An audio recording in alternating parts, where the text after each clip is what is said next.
Welcome to the Fleettalk RockCast, our public safety podcast powered by Rock Communications. This is where the people who build, maintain, and depend on mission-critical communications come together to talk real-world operations, lessons learned, and the technology that keeps first responders connected when it matters most. We cover the stories, the systems, and the hard lessons learned behind the scenes, so when it counts, our radios just work. This is the Fleettalk RockCast. All right, you ready? Yep. Good. Hey, Fleet Talk. This is going to be rough. Hey, everybody. Matthew with Fleet Talk, and we're excited to be here today for our inaugural podcast, and we're calling it the Fleet Talk RockCast. And so we wanted to take today's episode and really just kind of talk to the brains behind, the power behind the throne, so to speak, that are handling the marketing, the video, the social media campaigns that we're doing, and kind of talk about some of the things that we've done, some of the things that we've learned, and kind of how it got started. And really, I guess the thing that got us started is our president, John Rock, our owner. We jokingly refer to him as Mr. President. He wanted to do more in marketing, and it started out by telling the story of our customers after Hurricane Helene, and just kind of grew from there. So I have with me today, I have Cody Bishop, and I have Trip Williamson, and Cody is kind of the mastermind behind the majority of our video editing and content creation, and then Trip is our technology freaking genius behind making all of this stuff look and sound good. So what we want to do is start today. And so I guess the first question is, how did we get here? What led us to being right here today? I think the evolution of our social presence and our media presence kind of got us to the point where we were creating so much content that we needed a way to streamline it and create more content faster. When we make these little videos and clips like that, it takes a lot of setup, takes a lot of prep, and sometimes it's not really a production large enough to warrant that. So Cody she should get better at editing and producing videos, is what you're telling me. Well, if you want it to look good, it takes lights and sound and camera and all that stuff. So we wanted to put together a podcast studio. You can get this video out today, right? Yeah, So that's all. Yeah, so we wanted to put this podcast studio together, right, and give us a place that we could sit down around the table and just have a conversation and talk about. While we're talking, I'm just going to do a video here. Oh yeah, of our studio, and it's rough. We're this is going to be a evergreening project, but we needed a place to sit down and sit around and talk and just bounce ideas, bounce topics, and really dive into conversations without having to set up a whole production. So getting a place that we could call home for a podcast was kind of something important to us, and just getting more content out to our customers and the communities and the general public easier. So that's where we got here. Now, Cody, you bring a different perspective because you're younger than all of us. You're the youngest one you're not the youngest one in the company. Anyway. I guess I just screwed that all up. But so you're initially hired on to learn to be a radio tech, and John obviously saw something in you and said, "Hey, you got a pretty creative mind," which you've been hearing that most of your life. You've got skills, and I would talk to us about the evolution that got you into doing the content creation and such as that. Well, I think it started when, he brought me in as more of a loose form interview, and he gave me a box of crayons, and not only did I draw my masterpiece, I started eating them. And he said, "This guy's got something." See, I mean, you were making efficient use of your tool. Yeah. So, I found a creative way to use what was normally just a boring tool. But no, as I was talking to Mr. Rock about starting with you guys, I took a look at the industry as a whole, and looking at this industry, it's very, very cool, but very old as far as an online standpoint. And trying to get information to people nowadays is not as simple as putting a long form, editorial out in the paper or magazine. It's everyone from the top down at some point during the day gets that phone out and scrolls. And what we're trying to do here is build that brand awareness of saying, there's another option for your communications. And currently, when I did my research, I was looking at these websites, and the social media presence was an absolute zero for most companies, and if they did have something, it was very boring, something that my generation wouldn't look at and go, man, that looks cool, which this industry is very cool. It's a very critical piece of not only emergencies, but day-to-day life, but it's, when you look at it on the internet, it doesn't look very cool at all. So that was our goal, is with starting this one, is to get our name out there, build some brand awareness, build a personal image, and just make it look cool again. Well, I think that's a good point, making it look cool, because so many people don't think about a fire truck, an ambulance, or a police car until they have to dial 911. Well, if that's the case, they for sure don't think about the communication systems that are in place that help make all of that happen, the behind-the-scenes stuff that takes place every day, every minute, every second. And so, having the content that we're doing and, kind of telling not only our story, but our customer story, I think has gone very well. I get a lot of positive feedback from that, from what you guys are doing. And so that's really refreshing. I look forward to pulling back the curtain more and showing more about, what happens when you call 911, when you talk to that operator, that dispatcher on the other end, how are they relaying the message out to their fire and EMS and police officers. So I think that's going to be a cool opportunity to get some of those people in here, talk with those people, and, get the fire and EMS guys in here, talk with them about how, critical it is that they have that reliable communication piece, and just being able to capture those stories. Because you start talking with any of those dispatchers or fire, EMS, police officers, and they've got stories. We probably won't be able to tell some of those here, but they've got stories, and just be able to capture some of that, I think, is going to be really cool. Well, that's the cool part for us, because the stories that they really can't tell, we can tell. Yeah. So. Without any trouble. Yeah, we can certainly change the names for the NSS. Absolutely. One word, and we've only been doing this for a short time, relatively speaking, but let's talk about a video or a post or something that you've created, something that sticks out in your mind and said, this was fun. This is okay. This is where we can do it. For me, it's hard to pinpoint anything in particular, everything we've done, because it's, again, going back to that social media presence, none of these companies have. And we try to build ours, we really find that we're blazing the path on doing these things.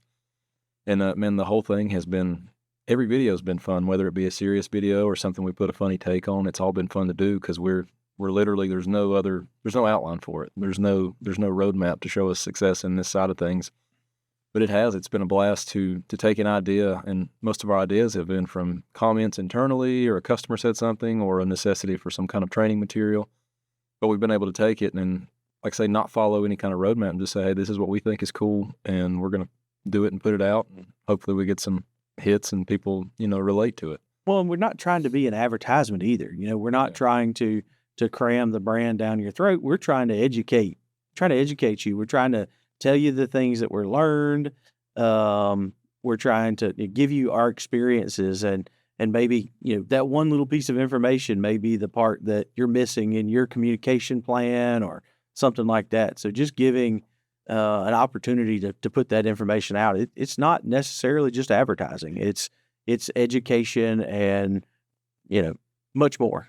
Well, I know for me, several weeks back, I was on the phone with John, and he asked, well, what are you doing today? And I said, well, I'm going to hit some sites to blow the leaves. It got really, really dry. We were starting to get concerned about wildfire, and leaves were falling. I want to go blow the leaves away from the sites, make sure the gutters are cleaned out, stuff like that. And he said, man, that's awesome. Call Cody and do a video on it. And so Cody met me at one of the sites and did a video, a prevention video. And it's not just what we do at the tower site, it's what you can do at home. And, I'm thinking, okay, organically, what are we, this is what we're doing to make our tower site safe. And these guys are thinking, no, how can we tell this message of ways to keep safer at home? That was pretty cool. It never crossed my mind to doing that. And that's the goal, is, to make stuff so relatable, because we're already interacting with these people, but we want to put stuff out that's relatable to them and they can learn from it, that gives them value there's no exchange. We just want to put value out there. And today's generation seeks transparency, and to be familiar and comfortable with a brand, they want that transparency and they want that value, but they don't want to have to do any kind of exchange for it. And by doing what we're doing, we're, even as a bystander, me being so new to this industry, some of the videos we've made, I've actually been able to use the knowledge of making the video and regurgitate that in a specific scenario. So it's clearly it's working. You know, our intent is that it'll work for other people as well. Our customers trust us to do the job, to provide the network, to provide the customer service, provide the products.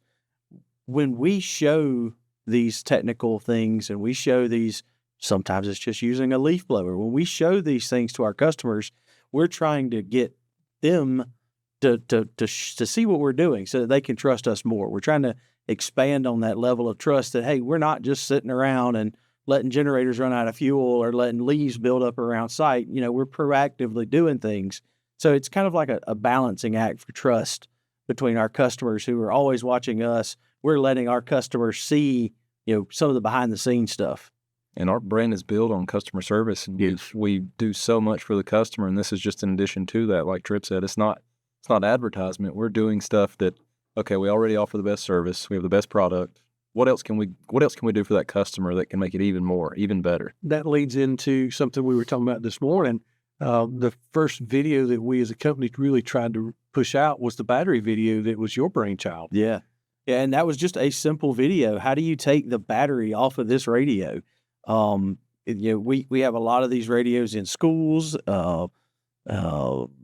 just different environments, and it's not maybe not intuitive how you flip the lever up and push the button and pull the battery off the back. And something as simple as that 10-second video is a helpful tool for somebody to not have to read a manual or you know, call their IT guy or submit a trouble ticket for changing a battery.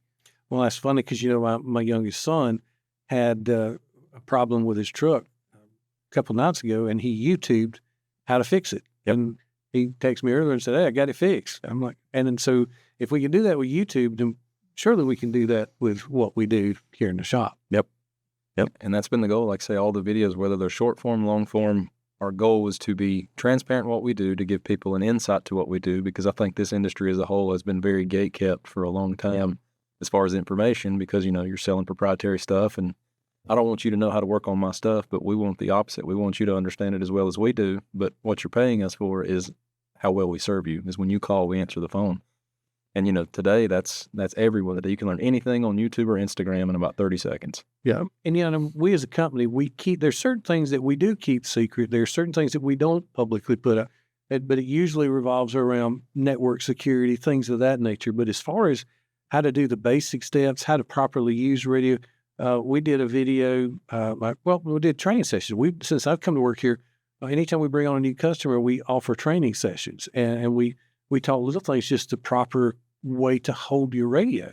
There's a right way and there's a wrong way. Mm-hmm. And, you know, so doing things like that, I think hats off to you guys. The stuff's looking good. We've only scratched the surface of what's out, what can be done. And, you know, I think this podcast is going to give us an opportunity to expand on that. Maybe not as formal as a 15-second video, but, you know, give us the opportunity to open the floor up to have more candid conversation. I think John's vision for that is what you just described. And, you know, buying into his vision is, I can't wait to have that dispatcher that can come in and tell us about their job. I can't wait for the firefighter, the police officer, the paramedic, you know, to come in and say, "Hey, this is what's going on. You know, this is what we're seeing. These are the calls that we're answering and responding to, you know, real world, real stuff." And then as well as being able to showcase some of our things, you know, we we are already developing the schedule and the planning list for the VP8000, VM8000 series. We're developing a schedule for our model programming software series. And I'm excited about that because in the company, this is my wheelhouse. The P25 side of things is my wheelhouse. And I'm looking forward to that. So I think it's cool when we enjoy what we're doing. I think it resonates when we're on camera or behind the microphone. I think it sets us up for success as a company, you know, pushing stuff out like this and in the way we want to do it. We make it fun, we make it funny, some serious stuff. But what it's doing is setting us up for success in this next coming generation to take these jobs and fill these jobs. So we give them the funny stuff, we reel them in with that. They see us as a brand and they like us. But at the same time, we're giving them value. So there's interest there when it is time to look for a job, you know, because right now, this is one of the few last trades that every ounce of knowledge is passed down through the generations. And this is, the more we can open that up to what would be a potential very good employee or technician, the more we can open up to them to get them interested in it. I mean, that's doing us a favor in the long term. Well, I'm probably going to share the biggest trade secret ever, but we started with some of these funny videos. Well, these funny videos got the attention of dispatchers, got the attention in the public safety sector. Well, they've now subscribed to the channel, which means when we create these learning videos and these informative pieces, they're now being fed them through the algorithm and getting to see them firsthand. So, it's a balancing act between the funny and the professional stuff, but it works, and it's been very successful for us. So, And one of the things that I don't think I picked up on until hearing that feedback from our folks in the field, having spent a long time in public safety in my first career, it can get a little bit overwhelming because in some ways you almost you have to be a certain seriousness level, a professionalism, I think is. And but with the calls that these folks are running, with the people they're talking to and interacting with, there's got to be an outlet. We got to figure out a way to get humor back into it. And I think we're doing a decent job of getting that humor back in and helping the folks laugh. Because it's a very serious trade and it's a very critical thing, but we're all human. That doesn't mean we can't have fun doing what we're doing. We had a ball, recently we did the giveaway for amateur radio operators. And, which was really cool to me that John said, hey, let's recognize the volunteer communications professionals for a little bit. And, we made a quick video and, got a little bit. Well, then we, Cody, Jeremy, and I, we met up at one of our tower sites. We had to do some work, which the story behind that was funny as crap to start with because we met, Jeremy and I met, we ate lunch. Well, you came with us, didn't you? Mm-hmm. We met for lunch, and Jeremy took his skid steer. We were going to just clean some stuff out, stuff like that. And I'm following him. I call him on the radio, and I said, hey, man, you're pull over up here at Cindy's Cafe. We're going to – I think you got a tire going flat. And no sooner than I said – I think I've sent the video to y'all. I don't know if when you're editing this, if you want to overlay it. But long story short, his tire was going flat and actually started to catch on fire. And he pulls off the road, just did the first pull-off he could find, and runs to a mud hole, and the mud hole puts the fire out. And so we get up the mountain. We're already laughing. He cut up that. And so we decided, you know what? Let's make these award videos just stupid. And they did everything. He had toys from his little boy that was in his truck. One of the videos that these two were playing playing games on the generator. And it just, and we got so much positive comments from that and feedback that was fun. It was hilarious. If you haven't, it's on Instagram. Is it on YouTube as well? Yep. Take a look at it because it's really funny. We had a ball making it. And that's what we want to push, the transparency piece, the real world, we're real people side of it, so it's stuff like that. We're not only having fun doing it, but we want you to see, as serious as we are just like you, and we have trailer tires catch on fire, and we do play with our kids' toys. And, I think that's what's building, we already have a wonderful rapport with our customers, but just as a brand, as a whole to the public of seeing, these guys are doing a wonderful thing in these counties, but they're also putting this fun stuff out. They're real people, they're showing the struggles day to day of what life and what it is. It's a lot of fun, and our customers spend a lot of money with us, and so I think it's important, that they get to see. One of you mentioned earlier the transparency. You get to see, what am I spending my money on? This is it, and so I think it's been a lot of fun. I've enjoyed watching you guys grow, watching it progress.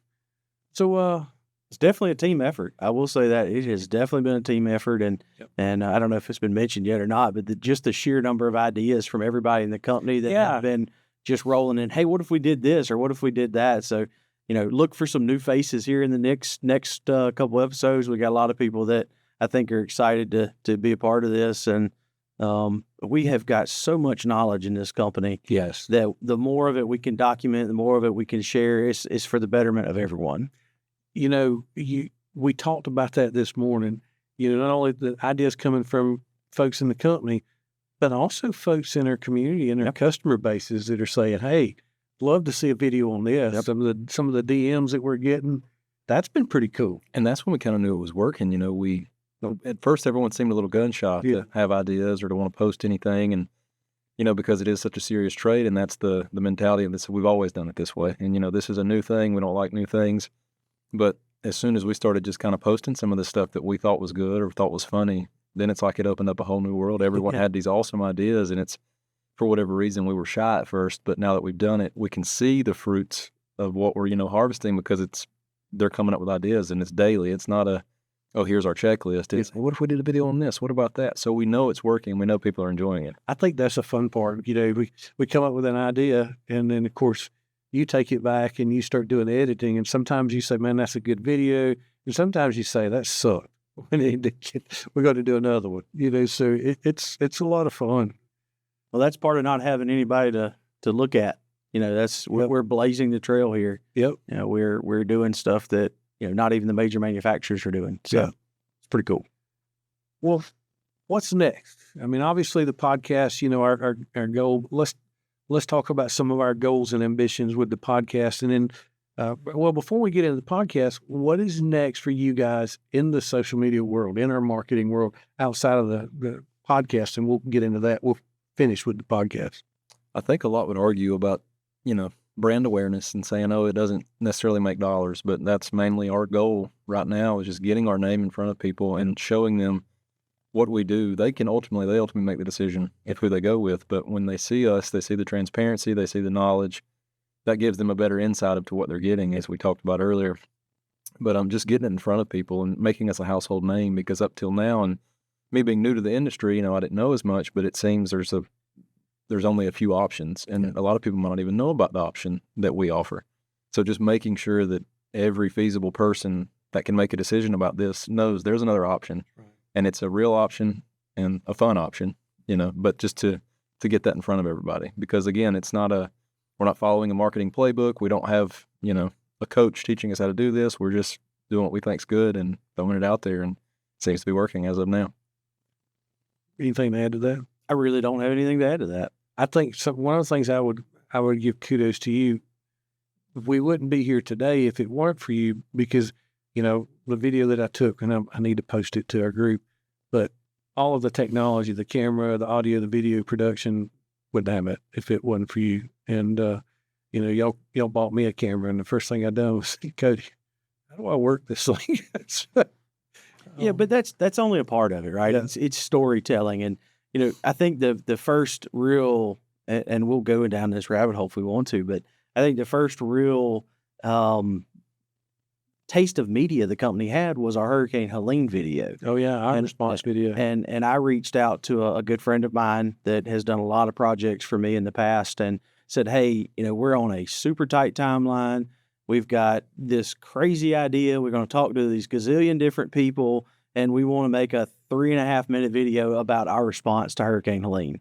And he said, absolutely, when we're starting. And, he brought his team down and kind of helped us break the ice into the media aspect of the marketing. And I think once we saw just how well that was received, it was a no-brainer. Hey, we got to keep this going. And we've just started building more and more momentum since that video. And that was really the thing that kind of started it all. Yeah, and it was such a good production. The video itself, the whole process was such a good thing. And when you start throwing it out there, you do get that kind of feedback. These people that work on the front lines every day, and, it's not in them to get on YouTube and start their own channel and tell their own story. But for us to say, hey, we'll talk about us. We want to honor you, and we want to talk about what you did. Mm-hmm. That makes people feel good, There was a ton of success stories out of Hurricane Helene in our customer base. And so it was, for me, it was an honor to be a part of telling that story. And what a lot of people don't realize is it's therapeutic.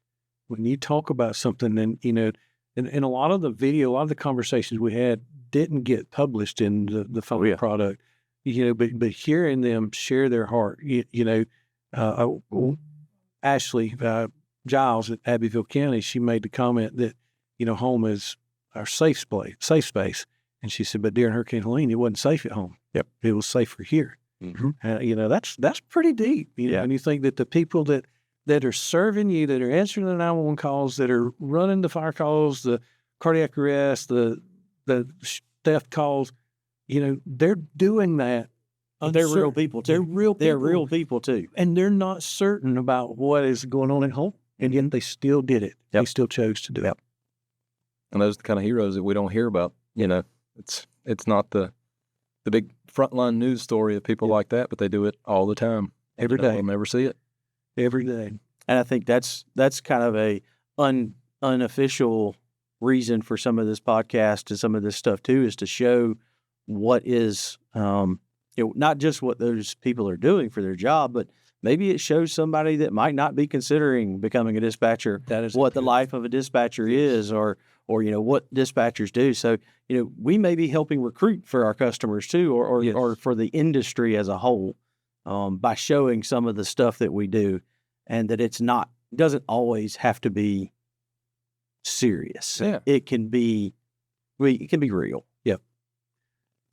Well, let's talk about the podcast. Obviously, I think a few weeks ago when John said, I want to build a podcast studio at the office. I said, you want to do what? And he's, that's not the first time he's had a conversation, a vision that I'm like, you've lost your mind. And then, and then here we are. Hey, can y'all come up Friday and let's do the podcast? I'm like, what are you? And then you walk in and everything is where it is today. So let's talk about the podcast. You guys are instrumental in all that. This is obviously the next step for us. Well, it's not where it's going to be, but it's where it's at, right? I mean, we have made something out of nothing in about 3 weeks. We've got, a lot more planned for not just the set, not just the technology side of things, but I think we've got a lot of really cool ideas in the pipeline to bring people on and different things to that extent. So looking forward to what it becomes. We're all going to get more comfortable in it as we go further. I do know that, but that's all I can say about that. Cody, you want to share some of the ideas that we have? I mean, so much in the pipeline. We already do the giveaways and such on the social medias, but we want the customers more involved.